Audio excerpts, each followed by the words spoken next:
Elias Morin stood very still while the airlock finished its slow cycle. The chamber hummed softly, like a machine trying not to interrupt a thought. Pale blue light slid across the walls and settled on him, scanning, measuring, judging. Elias kept his eyes forward and his hands relaxed at his sides. He had trained for moments like this, moments where the smallest movement could mean misunderstanding. He wore what looked like a simple gray suit. No seams were visible, no buttons, no folds. The fabric clung lightly to his body, warm and cool at the same time, responding to his skin. It was not really clothing in the human sense. It was an adaptive interface, grown in a lab and bonded to him before launch. It translated languages, balanced temperature, filtered air, and monitored his health. It was the reason he could stand here at all. The light dimmed. The airlock door opened with a smooth, careful sound. On the other side waited three figures. They were tall and narrow, their bodies wrapped in layered garments that shimmered like oil on water. Their faces were long and smooth, with dark, reflective eyes that did not blink. Elias had studied their species for years, but seeing them in person always felt different. Images never captured the way they held themselves, as if posture itself was a form of speech. The one in the center stepped forward. Her garment shifted color as she moved, settling into a calm green. "Welcome, Elias Morin," she said. Her voice came through his interface, translated into clear, careful English. "I am Sale. I am assigned as your cultural guide." Elias inclined his head slightly. "Thank you for receiving me." Sale studied him for a long moment. Elias felt the faint pressure of the interface adjusting, making sure his heartbeat stayed calm. "There is a rule you must understand before we proceed," Sale said. Elias nodded. "I am listening." "You may not remove your clothes while within shared space," she said. "At any time, for any reason." Elias paused. Of all the warnings he had expected, this was not one of them. He had read about their customs, their respect for symbols, their strict social codes. Clothing had been mentioned, but never with this level of weight. "I understand," he said carefully, "though I should clarify something." Sale tilted her head. The others remained still. "These clothes," Elias said, touching the surface of his suit lightly, "are not separate from me. I am not wearing anything underneath." The air between them seemed to tighten. Sale's eyes reflected a sharper light now. "Explain." Elias took a slow breath. "This garment is bonded to my skin. It is medical, environmental, and linguistic support. Removing it is not like removing a coat. It is closer to removing a system." Sale considered this. The green of her garment shifted toward yellow, a color Elias knew meant concern. "The rule remains," she said. "You may not remove your clothes." "I understand the rule," Elias said. "I am only explaining that removal may one day be necessary for maintenance." Sale was silent for several seconds. Elias waited. He had learned that silence was not emptiness for this species. It was process. "When a person removes their clothing," Sale said at last, "they remove their place. They are no longer defined, they are no longer seen." Elias frowned slightly. "Seen how?" "As a person," she said simply. That was new. Elias had not read that interpretation in any of the cultural files. He felt a flicker of interest, the kind that came when theory met reality. "I do not wish to be unseen," he said. "Then you will remain clothed," Sale replied. They began to walk. Elias followed, his boots making almost no sound on the smooth floor. The corridor opened into a wide hall filled with soft light and slow movement. Other beings passed by, all layered in complex garments, none showing bare skin. Elias felt suddenly exposed despite being fully covered. As they moved, his interface fed him small notes: temperature stable, air composition acceptable, stress slightly elevated. He focused on his breathing. "Your people value efficiency," Sale said as they walked. "You change tools when better ones appear. You alter rules when they no longer serve." "Yes," Elias said, "that is generally true." "This is not how we exist," Sale said. Rules do not serve us, we serve them. Elias considered that. Does that not limit growth? Sale stopped walking. The others halted with her. Several nearby beings turned slightly, their garments shifting as their attention focused. Growth is not our highest value, Sale said. Stability is. Elias nodded slowly. For humans, stability comes from adapting. Sale looked at him, truly looked at him now. This difference, she said, is why you are here. They resumed walking. Elias was shown to his assigned living space. It was simple and quiet, the walls softly curved, the light adjustable by thought-sensitive panels. As soon as the door closed, his interface sent an alert. Maintenance recommended within 48 hours. Elias exhaled. That was sooner than he liked. He sat on the low platform that served as both chair and bed. The suit shifted slightly, responding to his posture. He placed a hand against his chest, feeling the faint pulse of the system beneath. Removing it in shared space was forbidden. Removing it here in private might be allowed. But the rule had been clear, while within shared space. What counted as shared? The definitions were unclear. Elias requested clarification through the station network. The response came quickly. All space within the station is shared space. He closed his eyes. The next day, Sale returned to escort him to the observation forum. As they walked, Elias noticed subtle changes in how others reacted to him. Some paused, their eyes lingering on his suit. Others adjusted their garments as if reassuring themselves. "You draw attention," Elias said quietly. "Yes," Sale replied. "You are continuous." "Continuous? You have one layer," she said. "We have many. Layers represent context, history, choice." Elias looked down at himself. To him, the suit was complex beyond belief, filled with systems and data.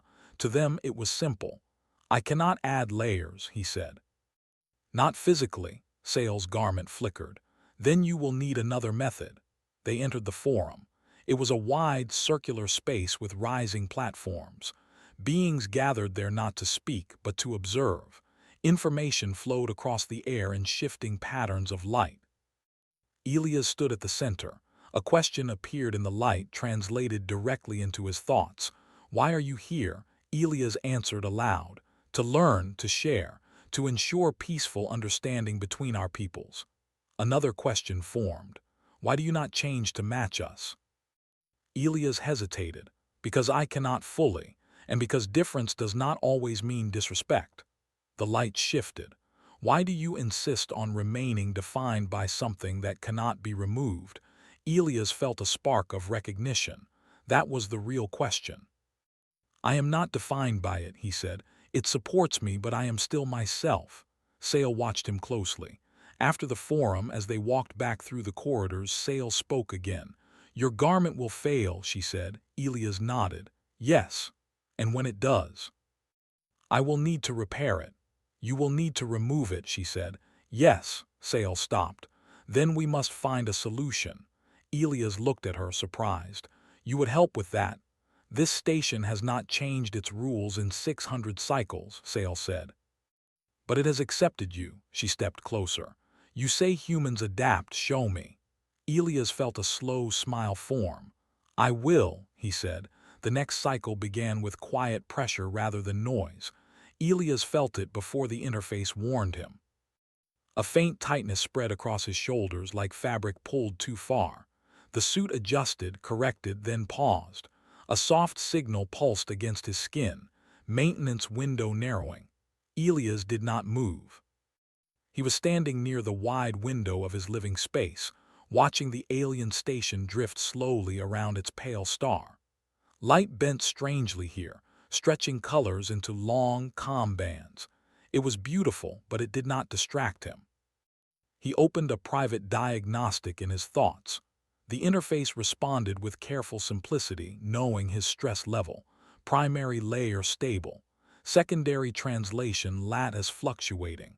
Recommended action, partial release and reseal. Partial release meant opening the suit along the spine. Not full removal, but close enough. In human terms, it would be like opening one's skin to breathe. In this place, It would be something else. Elias requested a meeting with Sale. She arrived sooner than expected. When the door opened, her layered garments shimmered through several colors before settling into a steady blue. Concern, respect, and attention blended together. "You felt it," she said. "Yes," Elias replied. "The system needs adjustment." Sale stepped inside and paused as if crossing an invisible line. "This space," she said, "is private, but it is still shared." "I know," Elias said. "That is the problem." They stood facing each other. Elias noticed that Sale's garments seemed thicker today, more layered than before. She was responding to him even if she did not fully realize it. "I have been thinking," Sale said, "about what you said, that rules are tools." "And I have been thinking about what you said," Elias replied. "That clothing is existence." Sale inclined her head slightly. "If you remove your garment, you will remove your definition." "I don't want to," Elias said. "But if I don't, the system will fail. And then I won't be able to remain here at all." Sale was silent. The blue of her garments darkened. "You are not trying to break our rule," she said slowly. "You are trying to survive within it." "Yes," Elias said. "That is usually how humans handle problems." Sale walked slowly around him, careful not to touch. "When one of us changes layers," she said, "it is done in ritual privacy, witnessed only by those who already know who we are." "Then perhaps," Elias said, "the problem is not removal, it's being unseen." Sale stopped. Her garments rippled, uncertain. "Explain," she said. Elias took a breath. He raised his hand and tapped the side of his suit. A faint light spread across its surface, forming thin, glowing lines. Symbols began to appear, slow and steady. "What are you doing?" Sale asked. "Adding layers," Elias said, "but you said you could not." "Not physical layers," he replied, "but symbolic ones." The symbols were simple, patterns representing name, origin, role, intent. Human concepts translated into shapes and colors that the station could read. The interface adapted in real time, matching alien perception models Elias had studied for years. Sale's eyes widened slightly. "You are declaring yourself," she said. "Yes," Elias replied. "Before I remove anything, I make sure I am still defined." Sale stepped closer. "If you remove the garment after this," she said, "will these declarations remain?" "They can," Elias said, "projected, maintained." Sale looked away toward the wall. "This has never been done." Elias smiled faintly. "That's usually when it works." They took the proposal to the Cultural Council. The council chamber was vast and quiet, shaped like a shallow bowl. Layers of seating rose around the center, filled with observers wrapped in garments of every possible shade. Elias stood alone in the middle, his suit glowing softly with the symbols he had prepared. Sale stood beside him, her presence steady. "The human asks to change without changing," one of the council voices said. It came from everywhere and nowhere, translated directly into Elias' mind.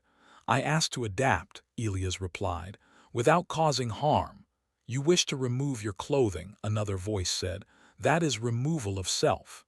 Elias shook his head gently. "No.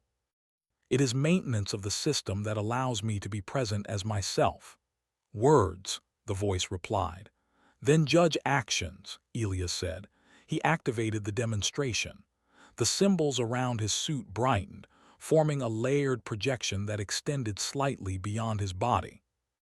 They did not hide him, they framed him, context made visible.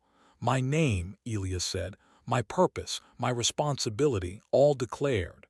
The council observed in silence. "I am not asking permission to disappear," Elias continued. "I am asking permission to remain." Sale spoke then, her voice calm but firm. "The human respects the rule. He does not wish to be undefined. He has found a way to remain visible even in transition." The council processed. Elias felt the weight of their attention like gravity. "If the declaration remains," a voice said, "and if witnesses are present, then removal may not be absence." Elias held his breath. "A trial is permitted," the council said, "under observation." Relief spread through him, slow and controlled. The maintenance space was prepared carefully. It was not truly private, but it was focused. Sale and two council observers were present, their garments heavy with layered meaning. Elias stood at the center, his suit glowing with symbols that hovered like a second skin. "Proceed," Sale said. Elias reached behind himself.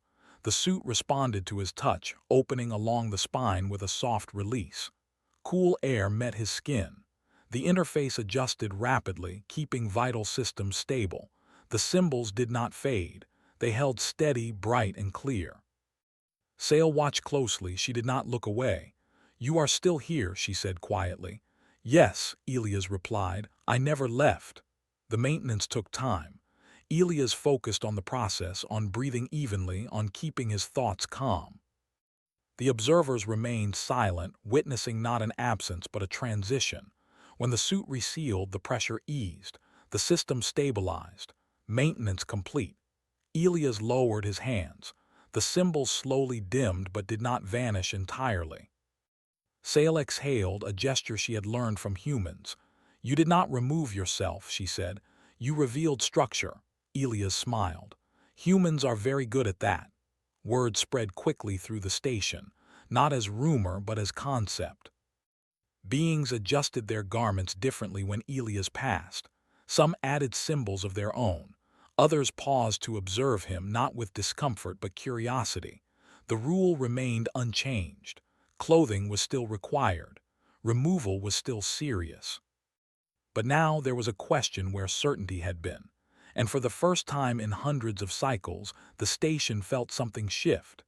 Elias stood once more by the window of his living space, watching the slow turn of the stars. His interface was stable. His presence was secure. He was still fully clothed, and somehow everything was different. The station changed quietly. There were no announcements, no alarms, no official declarations. The rules stayed written exactly as they had been for hundreds of cycles. Clothing was still required. Removal was still serious. Shared space was still shared. But meaning moved underneath the words. Elias noticed it first in small ways. A being passed him in the corridor, its garments layered as usual, but faint symbols drifted across the surface for just a moment before fading. Another paused near him in the observation hall and adjusted a layer not to hide, but to reveal a pattern beneath. These were not accidents. They were choices. Sale walked beside Elias more often now, not always as a guide, sometimes simply as company. Her garments no longer settled into a single color around him. They shifted freely, as if she allowed herself to think openly when he was near. "The council has received many questions," she said one cycle as they moved through a quiet passage. Elias smiled faintly. "Questions are good." "They are uncomfortable," Sale replied. "But yes, they are good." They stopped near a wide viewing panel. Beyond it, small vessels drifted like dust in slow light. Elias rested his hands behind his back, a human gesture Sale had learned to recognize as calm attention.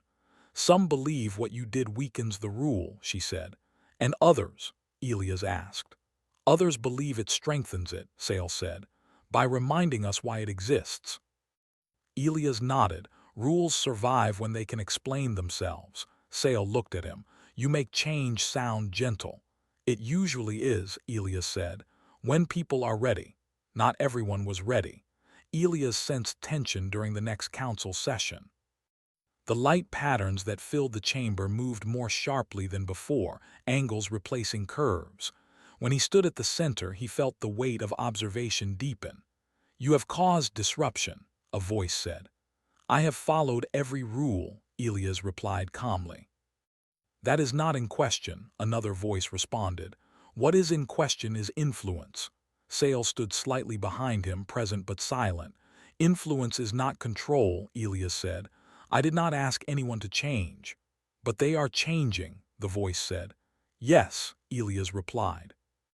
"Because they saw something useful." Silence followed. Elias waited. "Your method allows definition without fabric," a voice said. "That challenges our foundation." Elias shook his head gently. "No, it reveals it. Your foundation is not cloth, it is recognition. The council processed slowly. Elias felt the familiar patience rise in him. Humans had learned long ago that rushing deep systems only caused them to break. "We will observe further," the council said at last. That was not approval, but it was not refusal either. Later, Sale joined Elias in his living space. She stood near the center, her garments dimmer than usual. "You may not be able to stay much longer," she said. Elias had expected this. "Because of politics. Because of fear," Sale replied. "Some believe humans will dissolve us. That adaptation will erase us." Elias considered his words carefully. "Change doesn't erase," he said. "It records." Sale looked at him, her eyes reflective. "You believe that?" "I've seen it," Elias said. "Humanity survived not by staying the same, but by remembering why we became what we are." Sale stepped closer. "If you leave," she said, "this may stop. Or it may continue without me," Elias said. She was quiet for a long time. "There is something you should see," she said finally. She led him to a restricted section of the station. Access was granted without comment, which told Elias more than any explanation could have. They entered a chamber unlike any he had seen before. The walls were bare. The light was neutral. No symbols floated in the air. At the center stood a single figure. It wore no visible layers. Elias stopped, heart rate spiking slightly before the interface corrected. "Is this allowed?" "This is forgotten," Sale said. "An early form." Before layers became law, the figure turned slowly. Its surface was smooth, unmarked. Not naked, Elias realized, but undefined. "Our people once believed stability came from sameness," Sale said. "Layers were added to prevent loss of meaning. Over time, the layers became the meaning," Elias understood. "And now the structure is heavy." "Yes," Sale said, "too heavy to move." The figure raised its head slightly. Symbols flickered briefly across its surface, unstable, then vanished. "It cannot declare itself," Sale said softly. "It does not know how." Elias stepped forward slowly. "May I try something?" Sale hesitated, then nodded. Elias activated his interface. His own symbols appeared, calm and steady. He adjusted their projection, letting them extend outward, not replacing the figure's absence but framing it. Name unknown, presence acknowledged, potential recognized. The symbols settled gently around the figure. The figure straightened. Sale inhaled sharply. "It exists," she said. "It always did," Elias replied. "It just needed context." The chamber remained silent, but something fundamental shifted.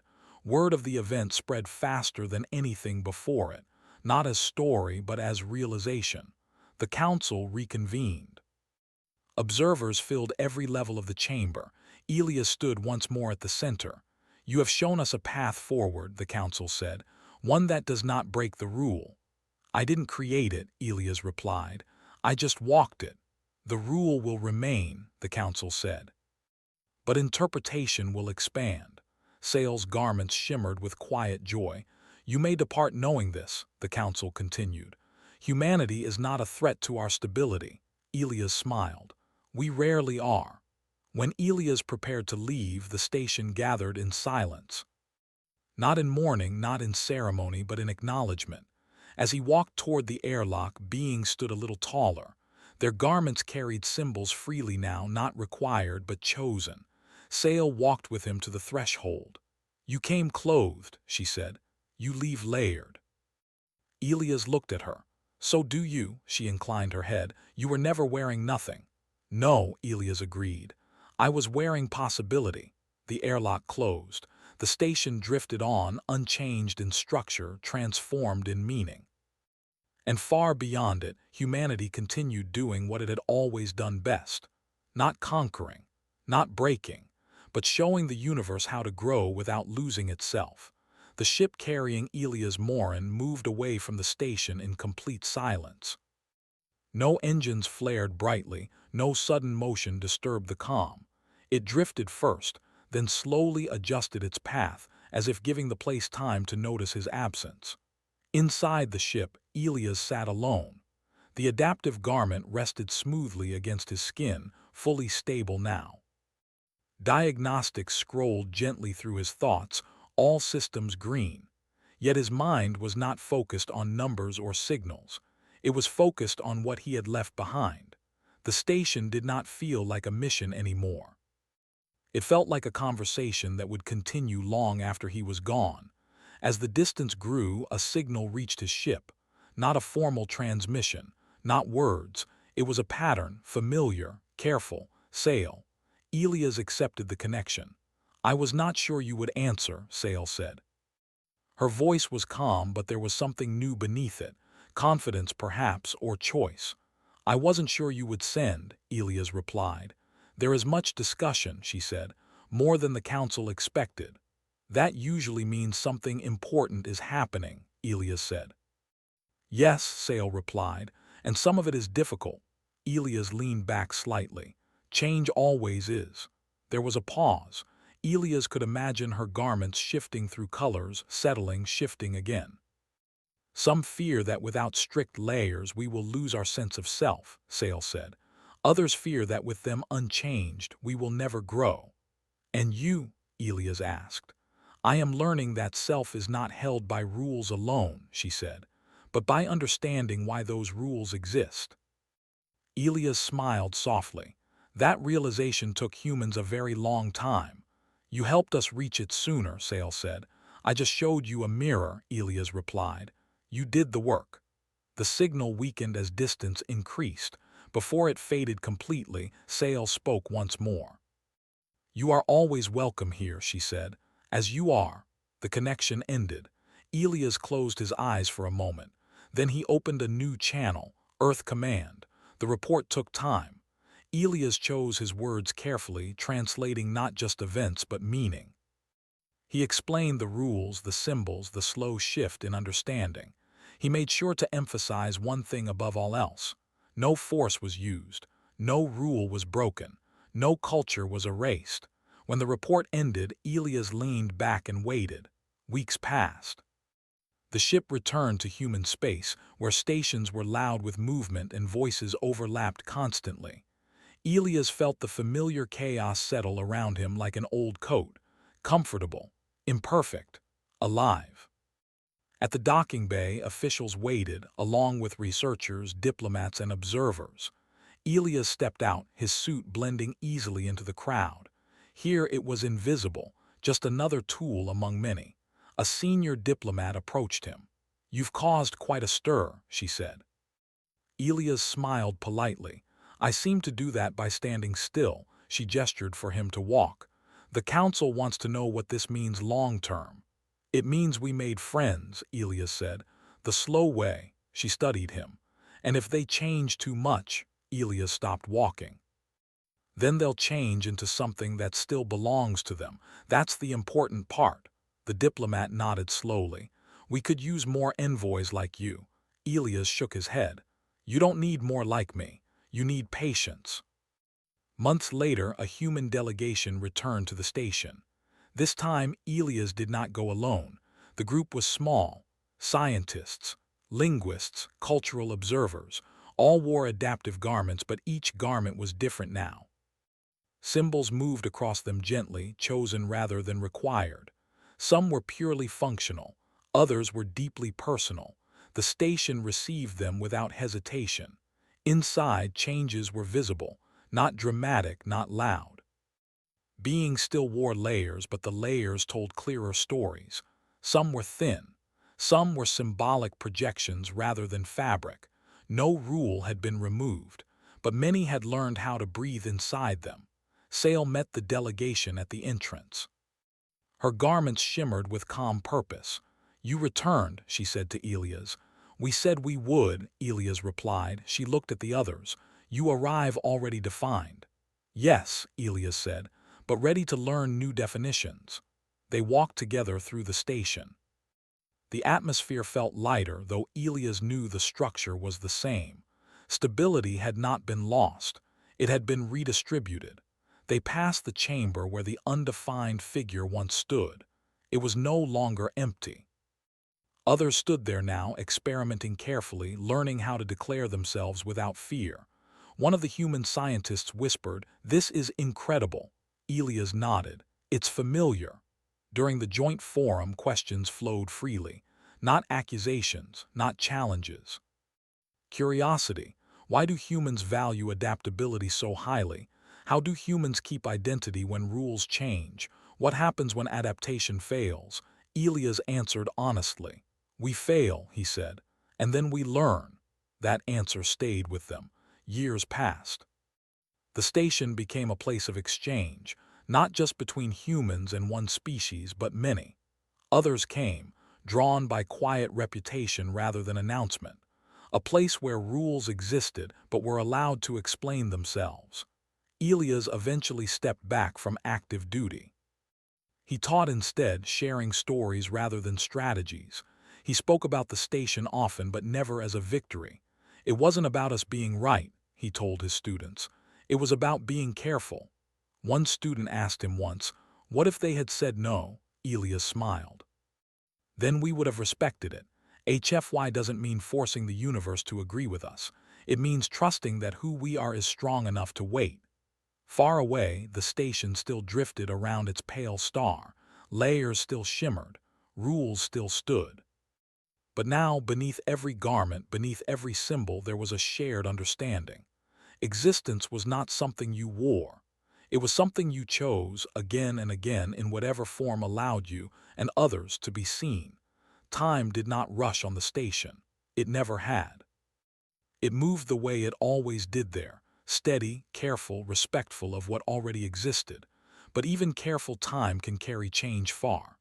Elias Morin was older now. His hair had begun to gray, not all at once, but in thin lines that caught the light when he turned his head. His movements were slower, not weak, just measured. He no longer wore the adaptive garment every day. On Earth, he did not need it. Here, among humans, clothes were tools, choices, habits. They did not define existence. Yet when Elias thought deeply, when his mind returned to the station, he could almost feel the gentle pressure of the suit against his skin. Not as memory, but as meaning. The message arrived on a quiet morning. It did not come through official channels. It did not carry seals or codes. It was a pattern, soft and familiar, translated by systems that barely needed to try. Sail. Elias sat down before answering. He had learned long ago that some messages deserved stillness. "Elias," Sail said. Her voice was clear, steady, layered with years of thought. "We are ready." Elias closed his eyes for a moment. He knew what she meant. They had spoken of this possibility many times, carefully, never assuming it would come. "I'm listening," he said. "There is a decision," Sale continued. "Not to remove the rule, not to weaken it, but to complete it." Elias felt a slow smile form. "Tell me." "For the first time," she said, "one of us will declare themselves without physical layers in shared space. Fully, publicly. With witnesses." Elias' breath caught slightly. "That is significant." "Yes," Sale said, "and frightening." "Fear means it matters," Elias replied. There was a pause. Elias imagined her garments shifting, not in uncertainty, but in preparation. "We would like you to be present," Sale said. "Not as an envoy, not as an example, as a witness." Elias did not answer immediately. His hands rested on the table in front of him. He felt the weight of years, of distance, of quiet influence. "I will come," he said at last. The journey back felt different this time. Elias was no longer arriving as something new. He was returning as something remembered. When his ship approached the station, systems recognized him instantly. Access was granted without delay. No announcements were made. The airlock opened. Sail stood waiting. Her garments were simpler now than they had once been. Still layered, still meaningful, but lighter, purposeful. "You came," she said. "I said I would," Elias replied. They walked together through the station. Elias noticed how natural the movement felt, how little tension remained in the air. Beings passed them without hesitation. Some displayed symbols openly. Others did not. Choice had become ordinary. They reached the forum. It was fuller than Elias had ever seen it. Observers filled every level, every curve of the space. The light patterns were calm, attentive, no sharp angles, no defensive flares. At the center stood a single figure. It was Sail. She turned to Elias. "I will be the one," she said. He studied her face. He saw no doubt there. "Only resolve." "You don't have to," Elias said softly. "I know," Sail replied. "That is why I can." She stepped forward. The forum fell into complete silence. Slowly, deliberately, Sail began to release her layers, not all at once, not dramatically. One layer at a time, each movement measured, each pause intentional. As a layer disengaged, it did not vanish. It folded away, its meaning acknowledged, not discarded. As the final layer released, Sail stood unwrapped, not bare, not empty. Symbols formed around her, not projected by technology alone, but by the station itself. Context, recognition, presence. She was fully visible. No one turned away. No alarm sounded. No rule was broken. Sail spoke, her voice steady. "I remain," she said. "I am not less. I am not absent. I am defined by understanding, not by covering." The forum did not erupt. It absorbed. Elias felt his chest tighten, not with fear, but with something close to awe. He had hoped for this. He had believed in it, but seeing it was different. A council voice spoke, calm and clear. "The rule stands," it said. "Clothing is required for shared space." A pause. "And now we understand why." The symbols around Sail brightened briefly, then settled into a gentle glow. The forum slowly resumed movement. Not chatter, not noise, but reflection. Beings adjusted garments. Some added layers. Some reduced them. No one rushed. Sail stepped back toward Elias. Her layers returned not as obligation but as choice. When she stood beside him again, she looked complete. "You were right," she said quietly. "Existence was never something we wore." Elias nodded. "You taught yourselves that." Afterward, as the station returned to its calm rhythm, Sail and Elias stood near the viewing panel. The pale star drifted beyond, unchanged. "What will happen now?" Elias asked. Sail considered. "We will argue, we will hesitate, some will resist, but none will forget." "That's usually enough," Elias said. When Elias prepared to leave again, the farewell felt different, not like an ending. Like a continuation that no longer needed him at the center. At the airlock, Sail paused. "You once said you were wearing possibility," she said. Elias smiled. "I still am." "And you gave us some," she replied. He shook his head gently. "You already had it. I just helped you see it." The airlock closed. As Elias' ship drifted away, the station did not feel smaller behind him. It felt steadier. Back on Earth, Elias returned to teaching. He spoke less about humans and more about listening, about patience, about the strength of allowing others to define themselves. When students asked him what HFY truly meant, he never spoke of pride or dominance. "It means trusting that being human," he said, "is not about proving we are better. It's about showing we are safe to learn from." Far away under a pale star, the station continued to exist, clothed, unclothed, defined, seen, and still entirely itself.